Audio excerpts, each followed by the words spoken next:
Let me guess, you're in your 30s or your 40s, making well over six figures, maybe 150K, 200, or even $300,000.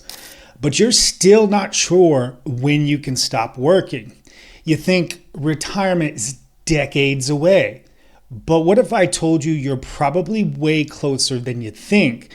And in the next 8 minutes or so, I'm going to show you exactly how much you need to retire at 45, 50, 55, 60, and how to run the numbers for yourself today.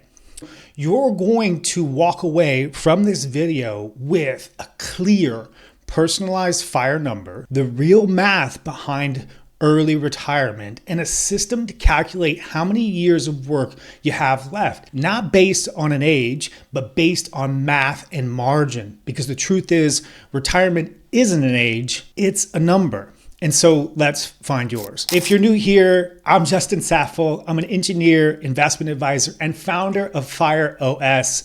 And I grew up checking EBT card food stamp balances at gas stations with my mom. I know what financial anxiety feels like. Fast forward to today, I've built a portfolio that covers nearly all of my family's expenses. I manage over 11 million in client assets, and I run a community of high earners who want to opt out of the grind and into financial independence. And the first step is knowing your number. So let's walk through the exact process I use with my clients. So step one, the first thing you got to do right out the gate is to get rid of that $5 million lie. You don't need $5 million to retire. That's a made up number designed to scare people into saving forever. Here's the real formula. Write it down. Annual expenses multiplied by 25, that equals your FIRE number. And so why 25? I think it's important to understand the math behind this because that's going to give you the kind of confidence that you need to really believe in it. And so it's because it's based on the 4% safe withdrawal rate, which has been sort of the standard in retirement math for a really long time. And so basically, if your expenses are 100K a year, then your financial independence retire early number is roughly 2.5 million. And if your expenses are 60K a year, now notice how I said expenses, not how much you make, because you're trying to cover your annual expenses. So if your expenses are 60K a year, then that number is going to be like 1.5 million. And if you can live on 40K a year, then your financial independence retire early number is just $1 million. And that's not a fantasy. That's just math. And so where did this math come from? Because I think it's important to understand. And it was called the Trinity Study. And so what is the Trinity Study? Well, the Trinity Study is a landmark 1998 research paper by 3 professors at Trinity University. And what they wanted to test was one big question. How much can a retiree safely withdraw from their investments each year without running out of money? And what they looked at was a 30-year rolling period of US market data from 1926, which included the Great Depression, to 1995. And they tested all different kinds of withdrawal rates across different kind of portfolios made of stocks and bonds. And so here was the big finding. The 4% rule works most of the time. And to be honest with you, it's pretty conservative. They found that if you withdrew 4% of your portfolio in year one and then adjusted the amount for inflation every year after, you had a 95% chance of your portfolio lasting 30 years, even in the worst markets. And the sweet spot in terms of investment portfolios is mostly stocks. I would say probably 75% or more stock allocation. And that gave the best outcomes. Basically more growth, better inflation protection, really. And why is it so conservative? Let me tell you. So here, and this is a good thing that it's so conservative. Some people might consider this 4% rule. Well, I think most people probably consider it a little bit conservative, but they don't really know why. And so the reality is it's often underestimating what your portfolio can actually handle. Here's why. First of all, it was built to survive the worst case scenarios. It worked through the Great Depression, high inflation of the 70s, the dot-com crash. It also assumed zero income beyond the portfolio. But the real life scenario is that many folks still earn part-time incomes or delay their expenses. It also assumes constant withdrawals even in bad years, but most retirees naturally spend less during downturns and as they get older.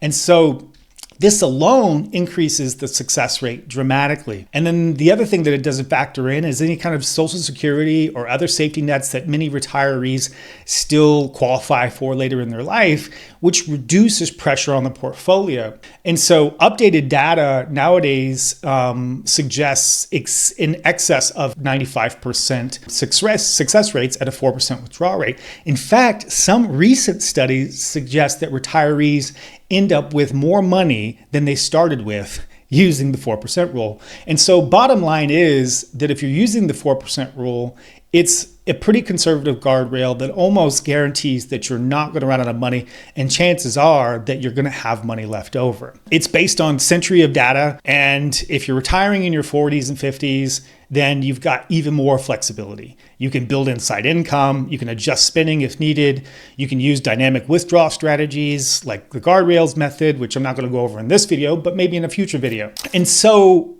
if you want to take the next step, here's what I recommend for you. I've got a free Fire Tracker workbook, and it'll walk you through step by step through the calculation that we just talked about. You don't have to build your own spreadsheet. You don't even have to use the formulas. You can adjust the withdrawal rate based on what you think is right for you. And you can just plug in the numbers and get your roadmap right away. And you get all this for free, including my Fire Starter course, where I break this system down in more details with examples and case studies. It's linked down below. You can go check it out. Okay, so let's go ahead and get into step number 2. You really need to factor in your timeline. So let's say you're 38 and you want to retire at 50. That gives you 12 years. If you already have $300,000 invested and you're saving $5,000 a month consistently, you can hit your FIRE number, call it 1.5 million, I think, without really taking unnecessary investment risks. And that's really just assuming a 7% return, which is, in my opinion, inflation adjusted and also very conservative. So if markets do better, you get there even faster. And so that leads me to step number 3. And so what you can do once you've established your baseline number and you kind of know where you land, then you can lower your number without really lowering your lifestyle. And most people forget this part. If you plan to earn even just a little bit of income post-retirement, part-time, consulting online, you can actually dramatically reduce your number. And so let's say that you want to cover $80,000 a year in expenses, and you know that you can bring in a side income of say $20,000 a year, then you really only need $60,000 a year to cover your expenses. And so what does that do to your FIRE number? That brings it, say for instance, from 1.5 million or from 2 million to 1.5 million. And that's a $500,000 difference just in a small income stream. One of my clients who was an engineer wanted to teach math for a living, and he's currently an engineer, and teaching doesn't pay a lot of money. But even with just that, say $50,000 or $60,000 salary, he's dropping his requirement for early retirement by nearly $1 million from just that one career choice. So now he gets to do something that he loves doing, teaching, and he can be retired or work optional in this case. All right, so some of you are probably thinking, you've got a lot of questions in your head, you probably have some objections by now. So let me close the gap on the 3 biggest objections I hear all the time to calculating your financial independence retire early number. The first objection I get is, but I don't know where my money is going. And so that's the whole point of calculating the number and trying to get more clear on your situation. And with my fire tracker and my fire starter course, you get the fire budget app, and that shows you exactly where you're spending and what you can optimize. There's no shame in this. There's really just a lot of clarity in it.